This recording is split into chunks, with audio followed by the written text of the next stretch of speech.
God here. And it's football season. And it's like 100 degrees outside. Sorry about that. Welcome to Season 3 of Gods of Odds, hosted by two of my favorites, Brad Hoyseth and Dave Daba. Welcome to the Gods of Odds. That is Brad Hoyseth over there in beautiful Southern California. I'm Dave Daba up in Northern California, and it is, Brad, can you believe it or not, season number 3 of Gods of Odds. We are super excited to be here. We are recording this a couple hours before the Buffalo Bills beat the Los Angeles Rams in Los Angeles. That being said, Mr. Hoyseth, I think it's been about 6 months since we've gotten together for a Gods of Odds broadcast. I want to bring us up to speed on how you think things went during the offseason. Well, a lot of players moved. First of all, you said it's season 3. I can't believe we made it past week 3, let alone season 3. So, anybody that's out there still watching us, we appreciate it. We know that, of course, the super fan will still be out there. We know that. She never leaves us. She's in our corner. What happened during the offseason? There was a lot of players moving around. I could talk about. First of all, I want to say I went to 2 baseball games this year, Dave. That's a different game. I went to 2 Twins games. I went to a game in Minnesota, and I went to a game out here at Dodger Stadium. Different game. I hope we don't see the same scenario take place in football now. You got extra week of football now. You got one less preseason game. Rules are changing. Guys are all over the place. I think anything over the first 2-3 weeks, we've mentioned it the last couple of years on this show. The first couple of weeks are just sloppy football. The starters aren't playing in the preseason. Most of the high-profile guys haven't played a lick. For some reason, Tom Brady still finds it necessary to go out in the parade in preseason. That might explain why he's got a handful of rings, right? And so, I think that's going to be the running theme over the first couple of weeks is who's ready to play football in 2022. Yeah, as that less than famous coach Dan Campbell might say on Hard Knocks. I'm doing this for you guys, just trying to get you some real hits before the start of the season. These coaches right now are all reeling from the whole Sean McVay effect, where nobody really plays during preseason, and some old school guys that have proven that is not the way to go. Tom Brady has 7 rings, to prove it. So it's definitely sort of interesting. Speaking of Brady, couldn't decide, whether or not he was retired or not, and comes back to the Bucs, and then schedules a 10-day off vacation in the middle of alleged vacation in the middle of training camp. How do you think that's actually going to affect Tom Brady and the Bucs heading into this season? Well, what's amazing is you see these guys, and it happens in every sport. Just some of these guys that are around for a long time. They retire and they say, it's time for me to spend more time with my family. And after about a month and a half with the family, they're going, that football thing looks pretty exciting. Right about, or something. I don't know. They get it in their blood. They can't get rid of it, Dave. Tom Brady, I don't think would be playing if he wasn't still excited about playing.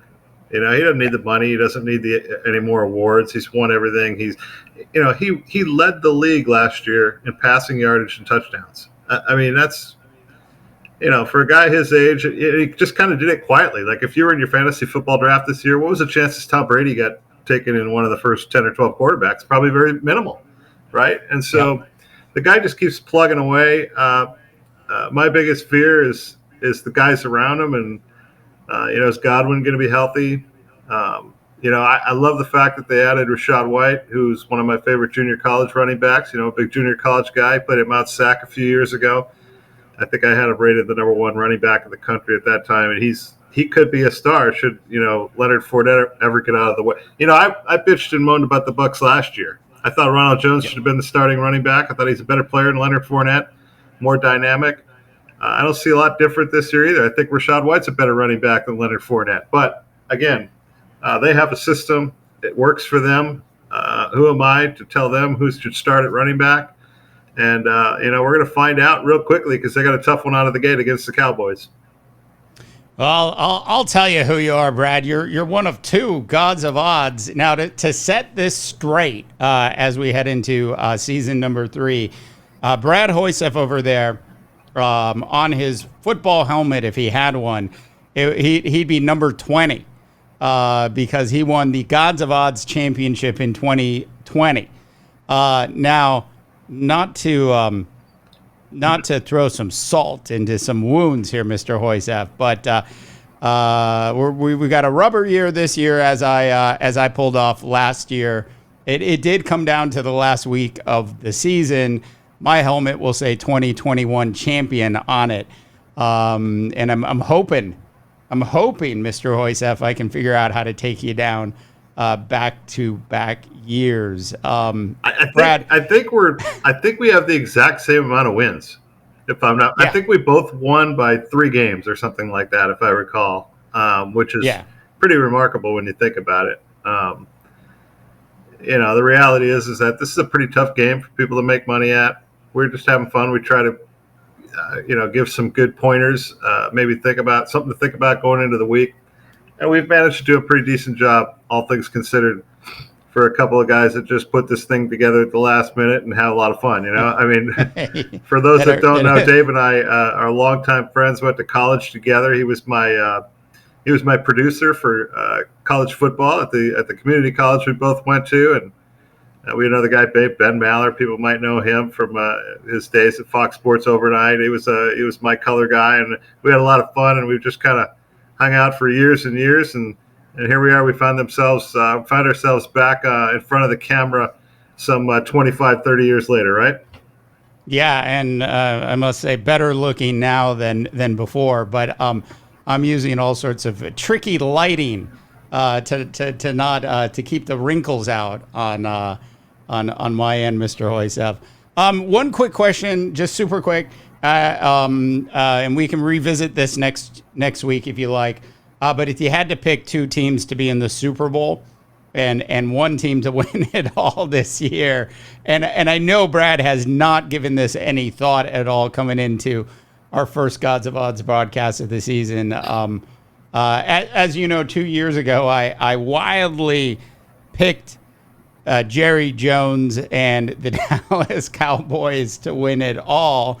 I won't be doing that again this year. What are your thoughts, Hoysef, on who's going to be in the Super Bowl? Well, I think that was the same year that I picked the Lions to win the NFC North. So those 2 predictions kind of went awry. But I think there's 3 or 4 teams that are really, really exciting to watch. I mean, Cincinnati to me was a great team to watch last year at the end of the year.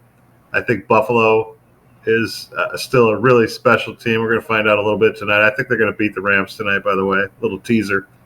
I think there's some really exciting teams to watch out for. I think the Miami Dolphins with Tyreek Hill. I'm really intrigued to see what happens there.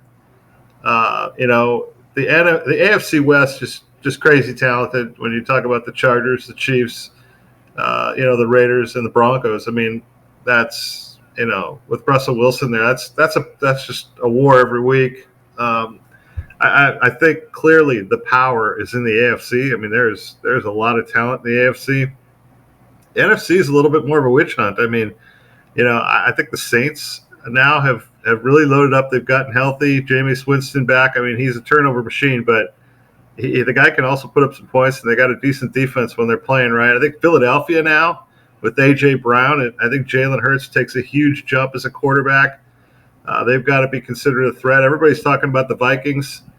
Still got to find a way to beat the Packers somehow. The Niners, I think, maybe have taken a step backwards. I mean, we can all complain all we want about Jimmy Garoppolo and the problems that he's had. But, you got a guy that's jumping in to play quarterback that's, thrown about 400 passes in 5 years. So it's not a lot of experience, and so far it hasn't gone real well for him during the fall camp. So it's a little bit more muddied, I think, in the NFC. And I'm sure there's some teams I'm missing. The Rams obviously are going to be really, really good. But I'm not sure with the older guys that got in that lineup how excited you keep them after they got their ring and they got their payday. I don't know. It's pretty hard to do that 2 years in a row. Yeah, the Cardinals are still a young team that's exciting. They got a lot of talent. One would think they would be in the mix. There's some teams that I think are unwatchable. The Seattle Seahawks I think are unwatchable. The AFC I think it'll be interesting to see what happens with Deshaun Watson in Cleveland. Is he going to play any football or what? There's a lot of mystery. I think the Titans take a little bit of a step backwards. If I had to say right now, I would go with the obvious choices. I'd probably go with either the Bills or the Chiefs or somebody like that in the AFC. And the NFC right now, I think it's totally up for grabs. I wouldn't be surprised if the Vikings made a big leap. I think the Eagles and the Cowboys will be in the mix. The Rams. Do you want me to make a prediction, Dave? Yeah, I'll help you out here, Brad. I'll go on record right now and say, it's so trendy. The trend is ridiculous. The Buffalo Bills trend is absolutely out of control.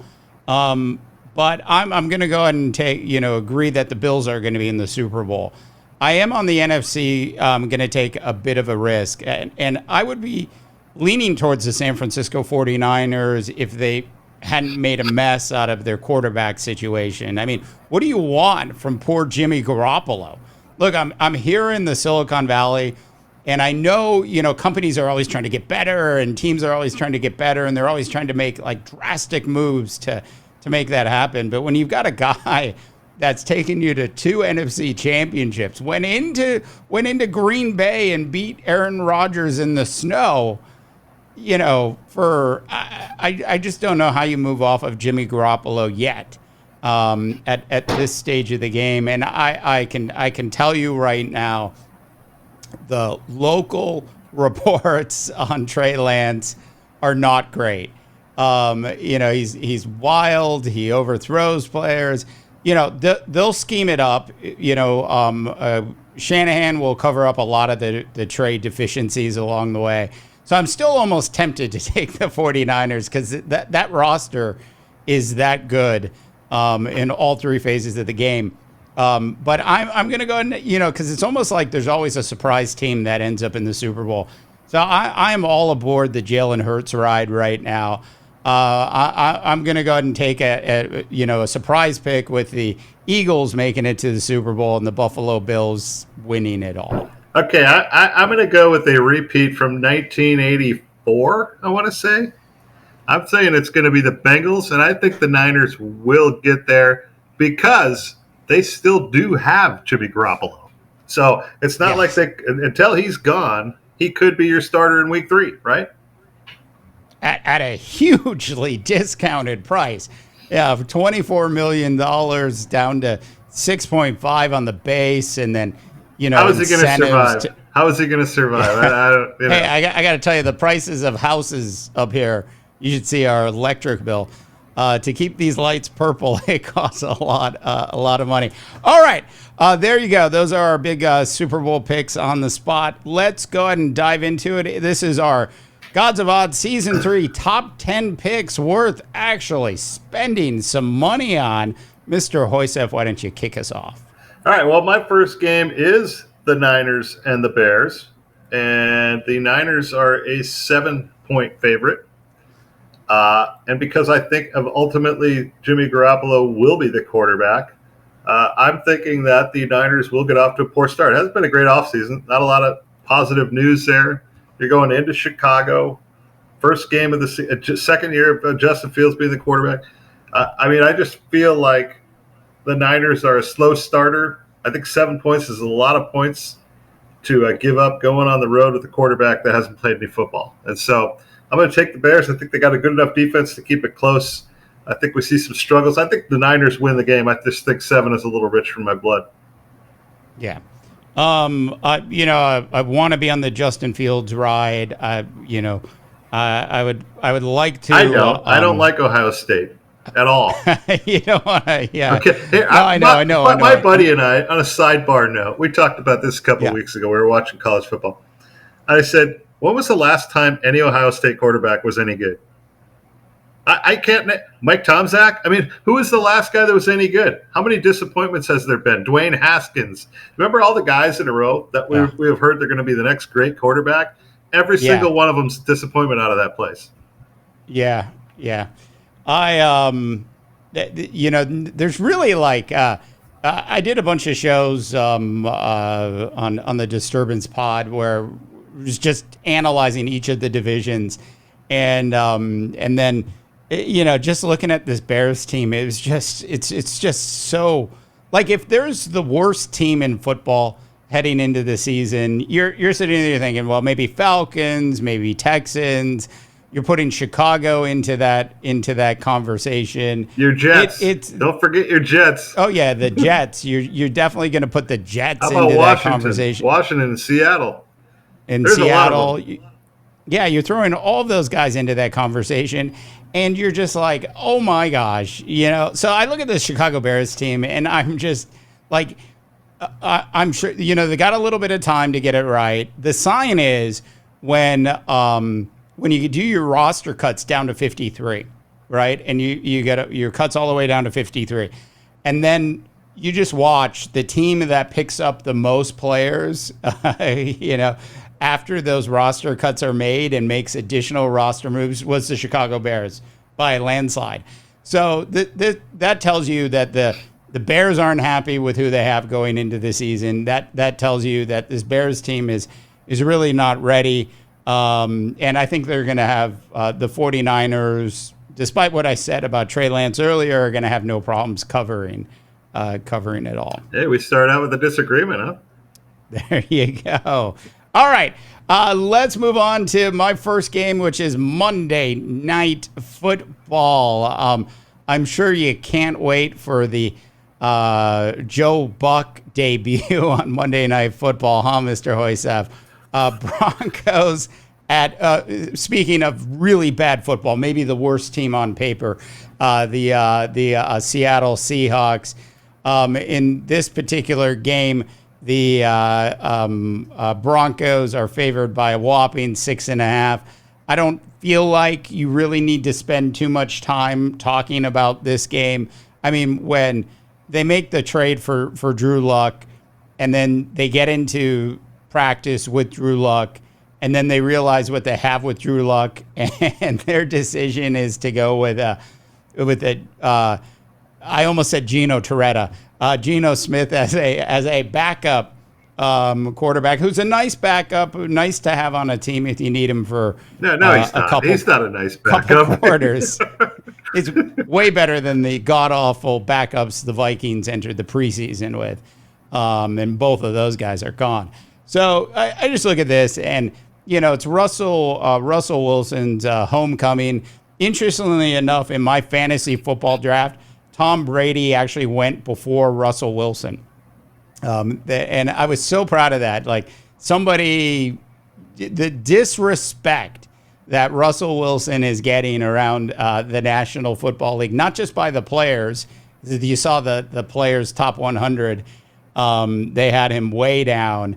But by the fans, I think a lot of people just don't believe in Russell Wilson in the same way that the 12th man did up in Seattle all of those years. But this is just going to be a landslide victory for the Broncos. Their defense is still fantastic.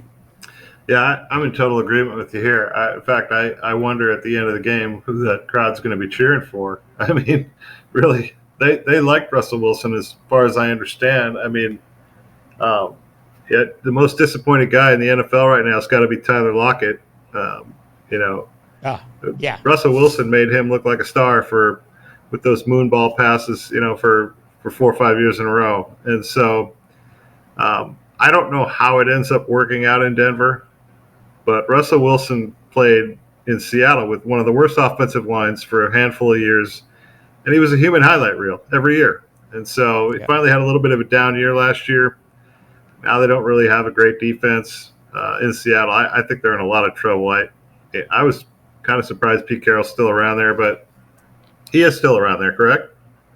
That's how little news I've heard about Seattle. And the GM. And I think, I think when Russell Wilson comes out on Monday Night Football for his pregame warm-ups and all of that, he'll get a lot of cheers. And I think if it turns into some sort of blowout in the Broncos' favor, he might get some cheers. But there'll be some boos there along the way. But because this is a guy that wanted out of town. So it's a pretty rabid fan base there in Seattle. They like their teams, and if you start chirping about the town or the team, they might take offense to that. So it will be an interesting one to watch from that standpoint. But the game itself on Monday night, I don't see being very interesting. Yeah. Right. And just a quick thing too. Don't forget the Manning brothers are back for yet another season of alternative ESPN Monday Night Football broadcasting. All right, my second game, Steelers at the Bengals. Bengals are 6.5-point favorites. I don't know what to think of the Steelers anymore, Dave. I mean, Ben Roethlisberger's gone. I'm not real keen on what they got there right now. Not a big Mitch Trubisky fan. I think the kid's ultimately going to be the quarterback there, the kid out of Pittsburgh. Pickens or whatever his name is. Najee Harris is a nice player, but, they lose Juju Smith-Schuster. Freiermuth's a nice-looking tight end, but their defense was not very good last year. And I just don't see this being a close game. I think the Bengals are playing for keeps. They feel like they had a chance last year and came up short. I think they've got a taste of it, so to speak. And now I think they're going back for a full course. And I think that starts out with the Steelers. I think they run right past them on opening night and they blow them out. I'm taking the Bengals and I'm giving those points. Yeah, I as long as Joe Burrow is really healthy and back 100%. I'm going to agree with you on this. I'll give up the points here. But let me just paint one thing that I personally would love to see. Look, I don't know if Mitch Trubisky, outside of his immediate family and friends, has any fans. And I don't know if you saw, Kenny Pickett, the Pittsburgh quarterback, who's now the Pittsburgh Steelers quarterback. What did I call him? Pickens? I got him mixed up with the old wide receiver for the Bengals, Pickens. Yeah. You saw what he did during preseason. I mean, that kid definitely has the fan base sort of ready to go. He sort of reminds me of Roethlisberger to a degree, and I wouldn't it be heroic? A heroic thing for Kenny to come out and not get killed like he does in South Park, and actually find a way and upset Cincinnati in this game. It's not going to happen, but it'd be very interesting to see if things go really awry for the Steelers and if they do make a quarterback change in the second half, because I really feel like Mike Tomlin wanted to go with the kid and is playing it safe right now. And if Trubisky doesn't look good, I'm telling you, he's going to get yanked. I don't know if it's going to happen in the first game, but it's definitely going to happen. I get this feeling that Mitch Trubisky, this is going to be his story moving forward. I mean, he did the same thing in Chicago last year. Remember, he was a starter, and after 2-3 games, fans are saying, "No, that's not who we want. We want the local kid." It's the same exact story, right? Yeah. Now he goes to Pittsburgh. He's the starter at the beginning. And within 2 weeks, the fans are going to be saying, "We want the local kid," right? Yeah. And where's he going to be next year? I mean, I just get a feeling like this is going to be a routine for him. I mean, the smartest thing he did was, hey, all right, I'm happy. I'm not going to be a starter for a year or two, and I'm going to go to Buffalo. That was like he hid behind one of the best up and coming quarterbacks in the game, which was really one of the smartest things that he could possibly do. All right, moving on to the second game I've got for you, Brad. Giants at Titans. Titans are 5.5-point favorites in this game. We we talked a little bit. I brought up the Chicago Bears being a bad football team. I brought up the Texans sort of on paper being a bad football team, and the Falcons as well. This Giants team's a disaster. They are an absolute disaster. So much so that I watched episode number 5 of Hard Knocks last night. It was like 1 a.m. Everybody's finally asleep. I'm watching TV. And the Pimpleton kid, who was the wide receiver for the Detroit Lions, who dropped a touchdown pass in the final preseason game, which is the reason he got cut, because he kept dropping passes. Well, the Giants are like, oh, that's gold for us. That right there, a guy that at least can get open in the end zone. Forget about whether or not he catches the ball. That apparently doesn't matter to the Giants organization, and they signed the kid to a practice squad spot. So just crazy. Like, the Giants organization is rebuilding again. It's another 3-year rebuild, and they should have given up completely on Daniel Jones. I still can't believe they didn't pay to bring Jimmy Garoppolo into that team. They literally have a chance at winning that division with Jimmy Garoppolo because he's such a good quarterback who's won 70% of his games in the NFL. A massive upgrade over what they have there. There's just no way the Titans are going to go down in week 1. Mike Vrabel is too good of a head coach to allow this to happen in week 1. Yeah, I'm in agreement with you there. At the beginning, you said this is a bad team, that's a bad team. The Giants are Giants are a bad organization. That's a bad organization. If you haven't figured out Daniel Jones is not an NFL quarterback yet, then I don't know what to tell you. I mean, I saw it 2 years ago, and I'm no talent scout for the NFL, and so there's just nothing there. Saquon Barkley was frustrated every single week last year. There's no running lanes. Kenny Golladay was a massive disappointment. Even when he did get back last year, he was like running half speed and just seemed like he didn't even care. And that was the big offseason acquisition last year. And so I think it's a team that's going to have very small crowds by midseason in the Meadowlands. I think that they are, this week coming up against the Titans team that's pretty good. They were close last year, the Titans. It's a good football team with Derrick Henry back. Now there's some losses there. A.J. Brown's a big loss, and it's they're gonna have to start life without him. Life after Brown, let's just say. But the Giants just aren't very good. If there is a silver lining in that game for them, is that Tennessee loves to rely on the run, and the Giants' run defense isn't that bad. But I'm with you. I'm going to take the Titans in that one. I love the line, life after Brown. It's the new FedEx slogan. All right. My next one is the Saints. Wait, you picked that one, right? Yeah, Saints at Falcons. Up. Saints at Falcons. Saints are 5.5-point favorite in Atlanta. I look at Atlanta, and other than the tight end Pitts, I don't know what they have. Honestly, it's the worst roster you could find. Marcus Mariota, he's okay. I mean, but there's not a lot. What are you going to throw the ball to Russell Gage? Or is Russell? No, Russell Gage is gone. He's gone too. I mean, Olamide Zaccheaus or whatever his name is he going to be the top wide receiver there other than Pitts? I just don't know. I don't know what that organization is doing.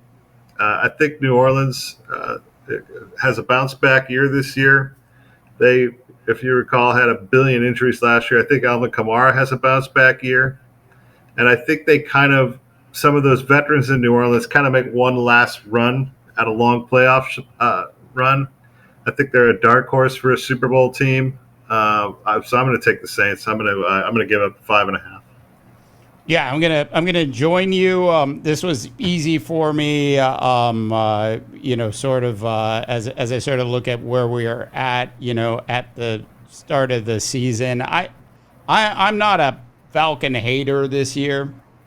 I think the Falcons are gonna, have some games that they're going to win. And, I sort of like what they're sort of not the Marcus Mariota part of it, but the rest of it, I sort of like where they're trying to get. I think they've got a decent head coach in place there as well, which, takes me to the, I'm all about the Saints. I agree with just about everything you said.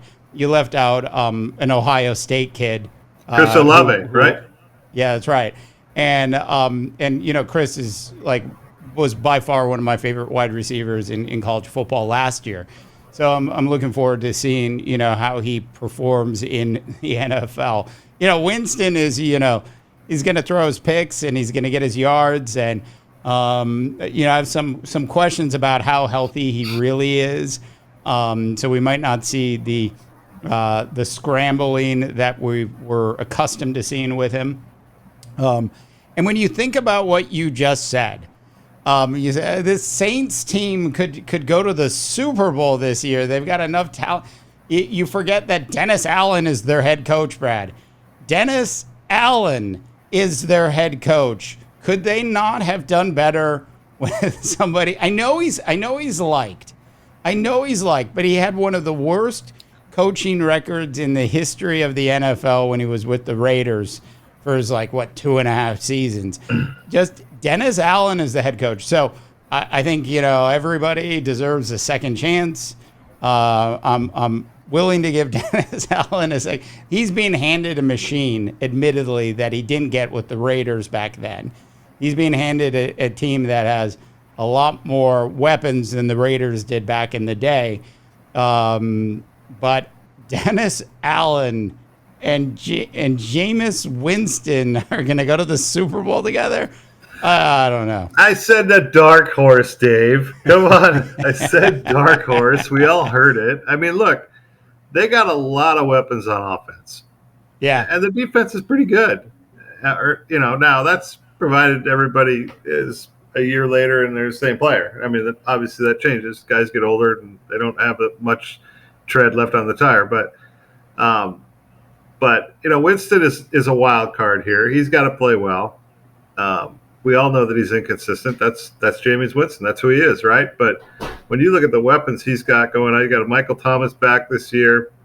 I think there's a little bit of a weakness there at tight end. I don't know what they have there. But you're talking about Olave and Kamara. I mean, there's some pretty electrifying talent there in New Orleans for them to at least make a run playing in a division that I don't think is very good. And so I think they get a few freebie wins just being in that division, right? Yeah. All right, Brad. Dark horse. Dark horse, Dave. Dark horse. Dark horse. All right. I don't feel like either of these teams are a dark horse. You've got the Raiders, who will have home field advantage in Los Angeles against the Los Angeles Chargers on Sunday. A 3.5-point spread for the Chargers. Just when you look at all of the Chargers' offseason moves that they made, when you look at Justin Herbert and you look at all of their moves, and I know you're gonna turn around and you're gonna say, hey, but what about the Raiders' moves? I did pick Derek Carr in my fantasy football draft as a backup late in the draft. I look at this. I think on paper, the Chargers are going to come out, win this game. I'm willing to give up the points. To me, this was easier than it looks. I'm very excited to see this game. This is one of the games this weekend. I can't wait to watch. Yeah, I agree. This is a great matchup. One of the better ones of opening week. And there's a lot of really good ones. The one tonight with the Bills and the Rams is a fun one. The Vikings Packers, I think, obviously it's always a historical, battle, but I think it is an early, message to the other team, so to speak. Obviously the Buccaneers game is fun, I'm going to go the opposite way just because it's 3.5. I think it's a field goal game. I don't like that extra half a point. I think it's a close battle. I think it could go either way. I would not have picked this in week one of the schedule as one of my games, just because I think both teams are. I don't know exactly what we're going to get from the Raiders. There's, when the starters don't really play, you don't really know how that connection between Carr and Devontae Adams is going to go. Certainly, there's electrifying talent in this game, and it could go either way. It could be a blowout. It could be close. But 3.5 is that extra half point got me. I just got to go with the Raiders. Take the 3.5. Yeah, and you feel like the Chargers are always, playing those field goal games, and and Raiders got Hunter the better kicker, by the way, too. Yeah, don't make me go there. See, it's week one. Hunter Renfro, I think is an interesting flex player in your fantasy football league this week because he's still going to see the ball a lot, and their other guys are going to get double teamed an awful lot in this game. Yeah, the funny thing about the Raiders is you go, who's going to get the ball? It's going to be Adams. It's going to be Renfro. It's going to be Darren Waller. It could be Josh Jacobs. They might just run it at him. You never know. I mean, that's a talented football team, and the Chargers are equally talented. They're fun to watch. I mean, Justin Herbert and those kids, that is, it kind of reminds me a little bit when I was a kid of the Don Coryell era with, Dan Fouts and John Jefferson and those guys. I mean, they're a lot of fun to watch. Entertaining game. I hope I get a chance to watch that one this weekend. Yeah. It's going to be an absolute great game. And the Raiders running back room is pretty deep. They've got some young up-and-coming runners. They did not pick up Josh Jacobs last year on his contract, so he's into the last year of his deal. They played him in the first couple games of the preseason. They made him go out and prove it. And I really like Josh Jacobs as a running back. He's 1,200 yards a season if he can stay healthy. So. All right, well, I'm up. I was going to go with the Packers Vikings. I'll save that for last. The next one to me is it's intriguing. The Patriots at the Dolphins, and we've been trying to put the Patriots to sleep for a number of years. What, they make the playoffs again with Mac Jones at quarterback last year, or did they make the playoffs last year, Dave, or no? Yeah, I think they did. Yeah, exactly. I mean, they just never seem to go away. I think this year they go away. I really do. I think the Bills are the best team in that division. I think the Finns are not far behind. I think the Patriots, oddly, are the third place team in the AFC East. And, without offensive coordinator and not a lot of talent offensively there, I think the Dolphins are that's an interesting lineup now. When you add Tyreek Hill into the mix, they got a good pass catching and running tight end in Mike Gesicki. Jalen Waddle, obviously, they added Chase Edmonds as a running back. I think Tua, is a guy that if you got a chance to pick him up the waiver wire early, he could have a big year. I mean, I saw a lot of improvement out of him last year down the stretch. I didn't think he played that badly without a lot of talent around him. Well, now he's got a lot of talent around him. So it looks a lot more like Alabama now than it did the Miami the last two years. Look,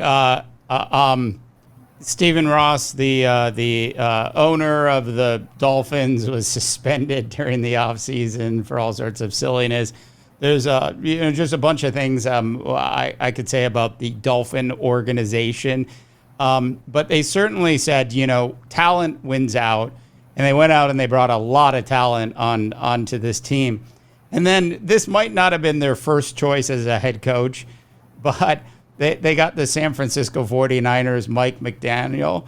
God, I pronounce his name right. McDaniel, yeah. And they went out and got him, and his nickname around these parts was the Mad Genius.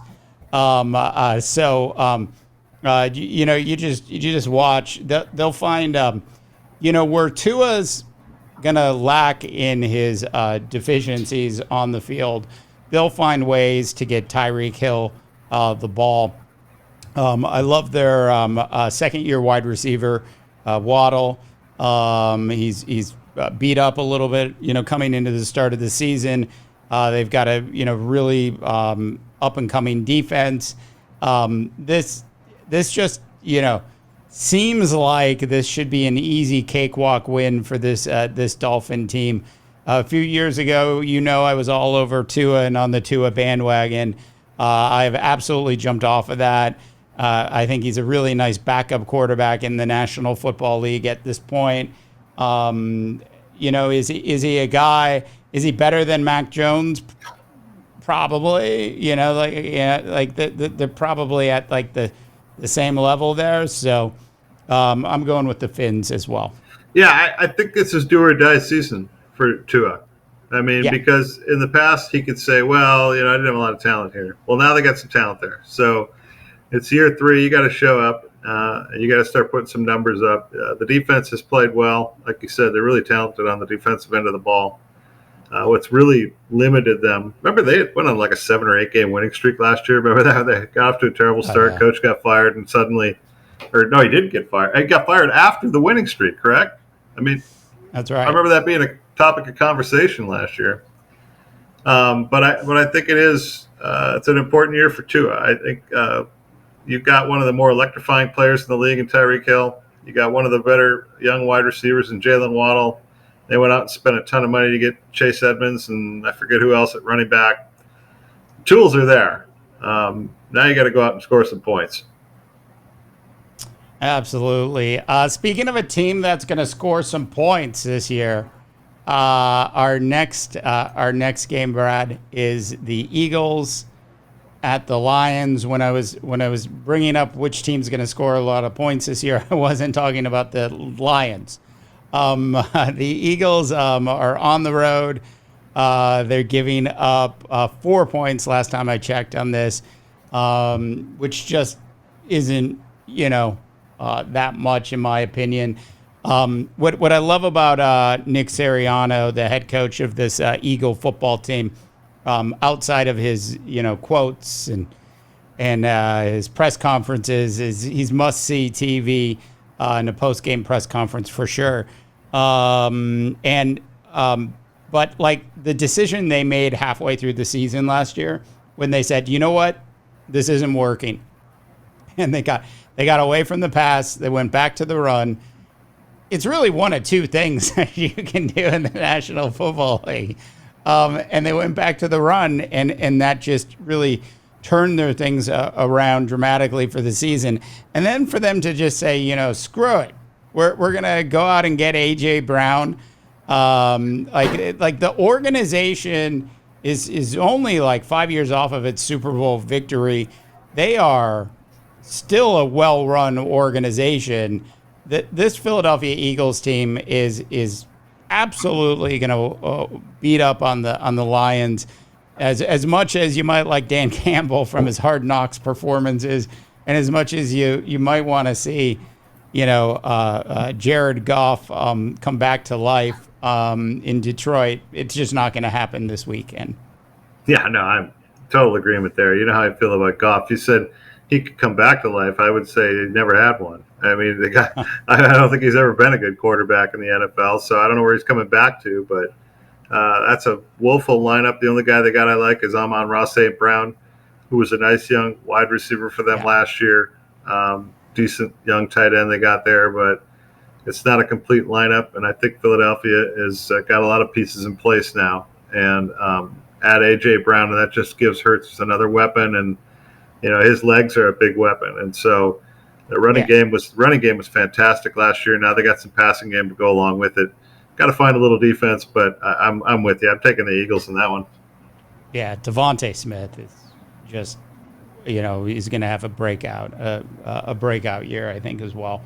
All right, my final game is your Packers and your Vikings, Dave.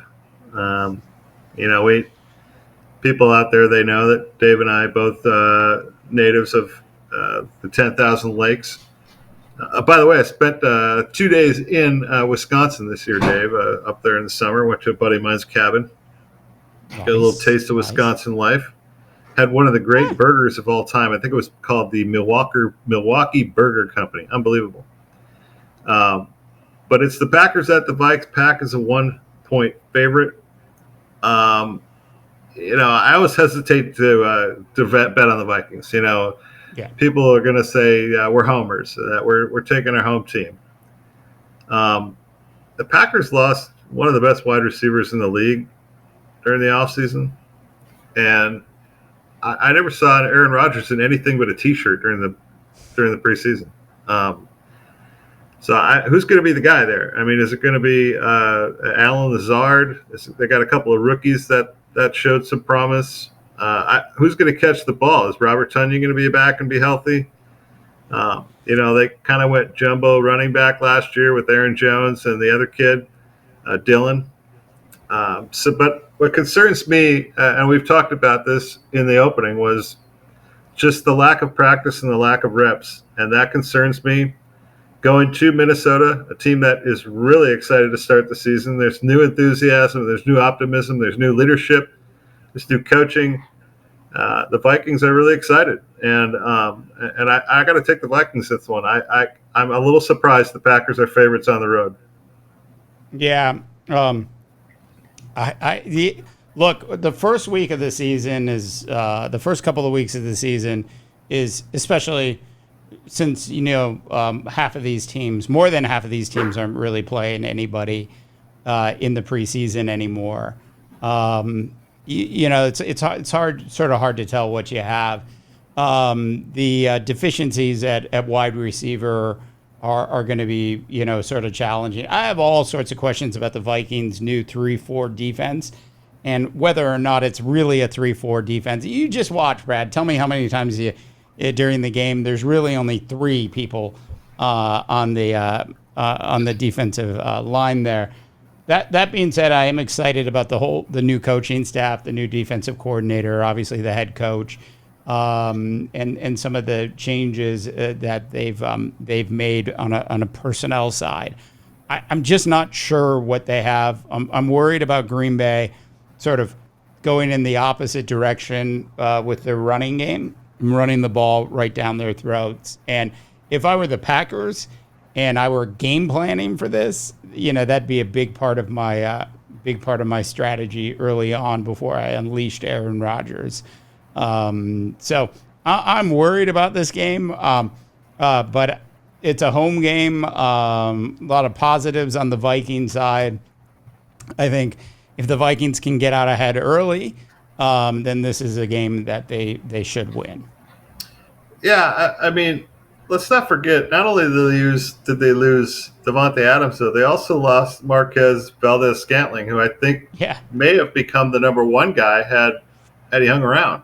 And so there's just a lot of holes there they got to fill, and to not have your quarterback out there. I talked about it earlier, how Tom Brady was out in the preseason playing. He knew that he had to get used to playing, and with the new guys around him, and he took some playing time, and he's got 7 rings on his fingers, right? And so you and I have always been big fans of Aaron Rodgers, but I am not real keen on guys that don't play a lick, in particular if they got a lot of new weapons around them. Hey, maybe they work out a lot of kinks during practice. I don't know. I don't get it. I was going to say, Aaron Rodgers is that good that he'll work with what he has. There's a lot of people out there with speed, but there's not a lot of people that run really crisp routes. And when you're in the, NFL, route running is, extremely important. Nobody ever talks about it. A lot of these, 80% of the wide receivers are not going to drop the ball. So it comes down to route running and, it takes young wide receivers, especially later in drafts. If you're not picking the top tier guys, it takes them a while to develop. It's not to say that they won't develop over time. Look, I think the exodus out of Green Bay was Aaron Rodgers digging a ditch for himself, and Matt LaFleur, complimenting Jordan Love and that Jordan Love has improved during. I don't know if you caught any of Jordan Love in preseason, but I mean, he doesn't belong in the USFL. That's let alone the NFL. So, Jordan Love is a third string quarterback on a bad football team. He shouldn't be the backup or heir apparent to Aaron Rodgers. I think the ship has definitely sailed on that. I think some of these wide receivers were worried Rodgers was going to retire. He's off, doing all sorts of funky things around the globe, and becoming more political polarizing, if you will, is Aaron Rodgers. So I think some of these guys were worried about that. Didn't want to sign a long-term contract and end up in a rebuild situation with Jordan Love at the helm. I really think that happened here. Well, it's always a big battle, and for you and I, it's always a big weekend when they play the Packers, and so maybe it is a little bit of early season, favorite homerism out of me, but I still think the Vikings are a pretty good young team. There's a lot we don't know about them. What's the offense going to look like? New guys running the show, but it seems as if there's a lot of optimism. So we'll see if that optimism transfers onto the field. All right, for our 10th game, last game of week 1, worth actually spending some money on. Tampa Tommy is back with the Buccaneers. He's playing at the Dallas Cowboys. This season, I have an in with the Cowboys this season, Brad. So if you want to go meet in Dallas for a football game, I can certainly make that happen, and tickets are on me. That being said, Cowboys at home, Bucks favored by 1.5. There is so much unknown with this Tampa Bay Buccaneer offensive line, and there's some other key injuries. Leonard Fournette showed up at training camp, maybe a little plump. The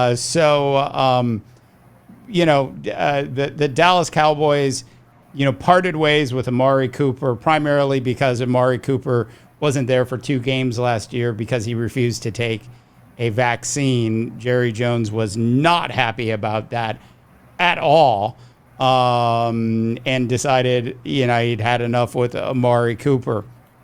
So they are a little light at wide receiver, needless to say. But that being said, I think Tony Pollard's going to have a big game here.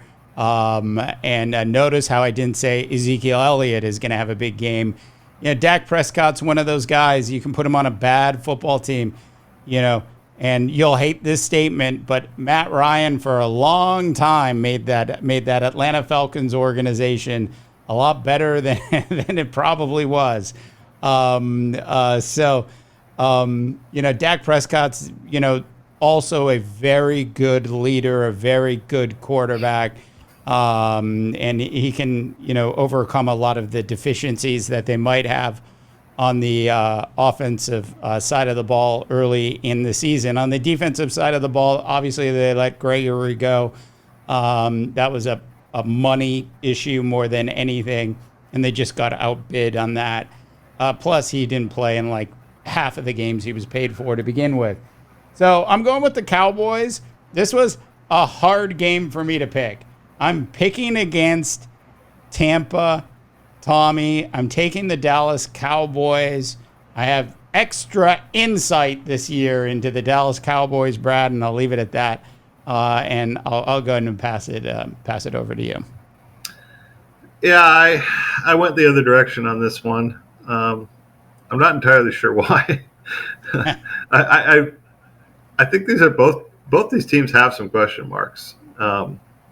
Dak Prescott lost one of his better weapons from last year to the Browns. The Buccaneers come kind of limping into the season. You never like to see that early, but Chris Godwin didn't practice today, I don't think. He's coming off that knee injury from a year ago. Russell Gage has been a little dinged up. And so it looks like a run-heavy team with a couple of old guys, Mike Evans and maybe Julio Jones, getting the ball to him. And so I'm a little concerned about that. But I think there's some reason to be concerned about the Dallas offense as well. You got a handful of guys there in Dallas that they're not young men anymore. I mean, Ezekiel Elliott, I think my personal feeling is it's time for them to turn the page and let Tony Pollard have the ball.